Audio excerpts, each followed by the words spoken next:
அஸ்ஸலாமு அலைக்கும் வரஹ்மத்துல்லாஹி வபரகாத்துஹு.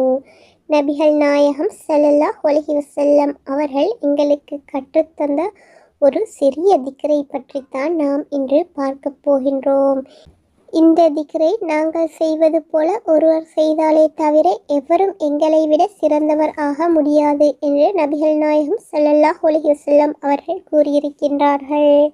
அபூ ஹுரைரா ரலியல்லாஹு அன்ஹு அவர்கள் அறிவிக்கின்றார்கள், முஹாஜிர்களில் உள்ள ஏழைகள் நபிகள் நாயகம் ஸல்லல்லாஹு அலைஹி வஸல்லம் அவர்களிடம் வந்து, எங்களில் பணக்காரர்கள் உயர்ந்த தகுதிகளையும் நிலையான சொர்க்கத்தையும் பெற்று கொண்டார்கள் என்று கூறினார்கள். அது என்ன என்று நபிகள் நாயகம் ஸல்லல்லாஹு அலைஹி வஸல்லம் அவர்கள் விவரம் கேட்டார்கள்.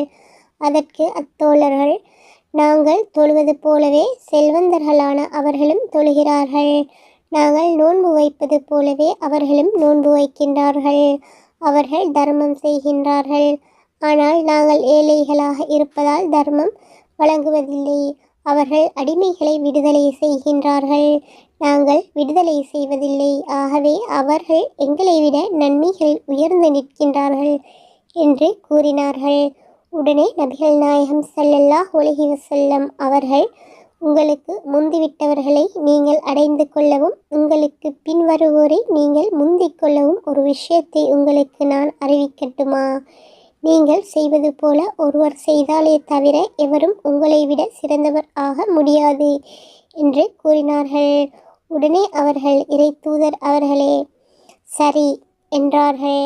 நீங்கள் ஒவ்வொரு தொழுகைக்கு பின்பும் 33 தடவை சுபஹானல்லாஹ், அல்ஹம்துலில்லாஹ், அல்லாஹு அக்பர் கூறுங்கள் என்று நபிகள் நாயகம் ஸல்லல்லாஹு அலைஹி வஸல்லம் அவர்கள் கூறினார்கள். முஜாஹிர்களில் உள்ள ஏழைகள் நபிகள் நாயகம் ஸல்லல்லாஹு அலைஹி வஸல்லம் அவர்களிடம் வந்து மீண்டும், எங்களில் பணக்கார சகோதரர்கள் எங்களின் செயல்களை கேள்விப்பட்டு அது போன்றே அவர்களும் செய்கின்றார்கள் என்று கூறினார்கள். அது அல்லாஹ் தான் விரும்பியோருக்கு தருகின்ற அருட்கொடையாகும் என்று நபிகள் நாயகம் ஸல்லல்லாஹு அலைஹி வஸல்லம் அவர்கள் கூறினார்கள். இந்த ஹதீஸ் புகாரியில் 843வது ஹதீஸாகவும் முஸ்லீமில் 595வது ஹதீஸாகவும் பதிவு செய்யப்பட்டுள்ளது. எனவே நாமும் ஒவ்வொரு தொழுகைக்கு பின்பும் சுபஹானல்லாஹ் 33 தடவை, அல்ஹம்துலில்லாஹ் 33 தடவை, அல்லாஹு அக்பர் 33 தடவை ஓதி வருவதை வழமையாக்கிக் கொள்ளுவோம். அஸ்ஸலாமு அலைக்கும் வரஹ்மத்துல்லாஹி வபரகாத்துஹு.